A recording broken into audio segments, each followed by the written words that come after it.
அனைவருக்கும் வணக்கம். இப்போ நம்ம எல்லோரும் இன்றைக்கி புத்தாண்டு விடியலை நோக்கி கொண்டாடுவதற்காக காத்துட்ருக்கோம். ஆனால் இங்கே பார்த்திங்கன்னா ஒரு பழங்குடி இருளர் இளைஞர் 24 வயசு செல்வ கணபதி இன்றைக்கி அவர் உயிருக்கு போராடிக்கிட்டு இருக்காரு. காரணம், காதலித்து திருமணம் செஞ்சுக்கிட்டதால் இவர் பழங்குடி இருளர் இல்லாத ஒரு பெண்ணை அவங்க 3 வருடமாக காதலித்து திருமணம் பண்ணிக்கிட்டாங்க. ஆனால் பெண்ணோட தகப்பனார் மற்றும் உறவினர்கள் சேர்ந்து இந்த பழங்குடி இருளர் இளைஞரை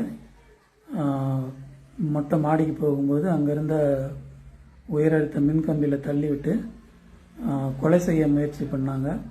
அதில் உயிர் பிழைச்சி இன்றைக்கி உயிருக்கு போராடிக்கிட்டு இருக்காரு.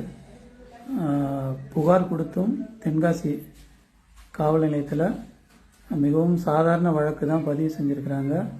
கொலை முயற்சி வழக்கோ வன்கொடுமை தடுப்பு சட்டமோ பதிவு பண்ணலை. மேலும் இவருக்கு மருத்துவமனையிலும் போதுமான சிகிச்சை அளிக்கலை. இன்றைக்கி தென்காசியிலேருந்து டிஸ்சார்ஜ் செய்யப்பட்டு இன்றைக்கி அவங்க உறவினர் வீட்டில் பாதுகாப்புக்காக தங்கியிருக்காங்க. பழங்குடியினர் பாதுகாப்பு சங்கம் சார்பாக பேராசிரியர் கல்யாணி அவர்கள் புகார் கொடுத்து இன்றைக்கி இவருக்கான அந்த வழக்கு மற்றும் மருத்துவ உதவிக்கான பணிகளை செஞ்சிட்ருக்குறாங்க. அப்போது தமிழக முதல்வர் அவர்களுக்கும் காவல்துறைக்கும் ஒரு முக்கியமான வேண்டுகோள் வைக்கிறோம். தமிழகம் முழுவதும் பரவலாக சாதி மீறி இல்லை சாதி மறுத்து திருமணம்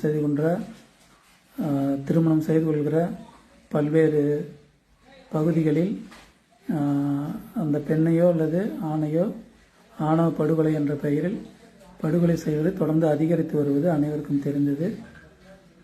அதுவும் இது மிகவும் கொடூரமான முறையில் உயிரோடு உயரழுத்த மின்கம்பியில் தள்ளி கொலை செய்ய முயற்சித்த சம்பவம் தமிழகத்தில் இதுவரை நடக்காத ஒன்று. புகார் அளித்தும் மருத்துவமனையில் காவல்துறை வாக்குமூலம் பெற்றும் காவல்துறை இதுவரை உரிய நடவடிக்கை எடுக்கவில்லை. குற்றவாளிகள் கைது செய்யப்படவில்லை. மாண்புமிகு முதல்வர் அவர்களும் காவல்துறைக்கு பொறுப்பாக வகிக்கின்ற முதல்வர் அவர்கள் உடனடியாக இதில் தலையிட்டு பழங்குடி இளைஞர் செல்வ கணபதி அவர்களுக்கு உரிய மருத்துவ சிகிச்சை உடனடியாக உயர் மருத்துவ சிகிச்சை அளிப்பதற்கான முயற்சிகளை எடுக்க வேண்டும். கூடுதலாக தென்காசி காவல் நிலையத்தில் பதிவு செய்யப்பட்டிருக்கின்ற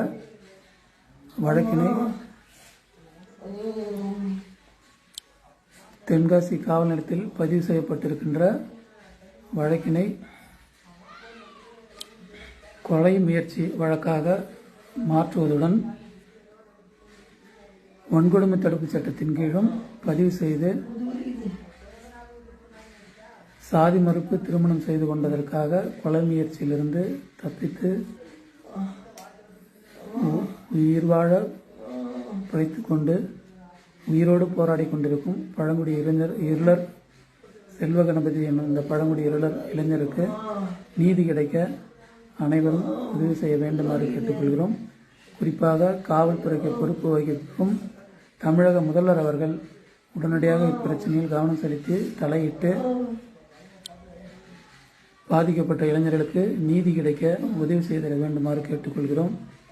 வன்கொடுமை தடுப்பு சட்டத்தில் தமிழக அரசு உரிய கவனம் செலுத்துவதில்லை, போதிய நடவடிக்கை எடுப்பதில்லை என்பது தான் இதுவரையான வரலாறாக இருந்து கொண்டிருக்கின்றது.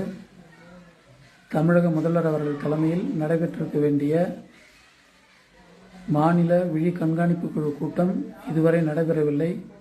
இதுவே இந்த வன்கொடுமை தடுப்பு சட்டத்தில் தொடர்ந்து அலட்சியமாக அரசு செயல்பட்டு வருவது என்பதற்கு உதாரணமாக அமையும். இதுபோன்ற அலட்சியத்தை இந்த பழங்குடி இருளர் இளைஞரின்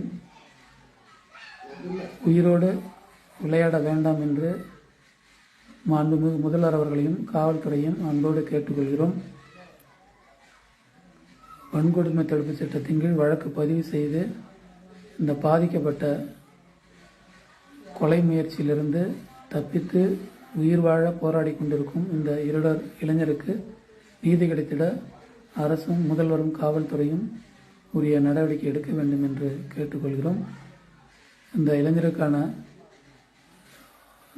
நீதி கிடைப்பதற்கான வழக்கு மற்றும் மருத்துவ செலவினங்களுக்கு உதவி செய்திட விரும்புபவர்கள் பேராசிரியர் பிரபா கல்விமணி அவர்களை தொடர்பு கொள்ளுமாறு அன்போடு கேட்டுக்கொள்கிறோம்.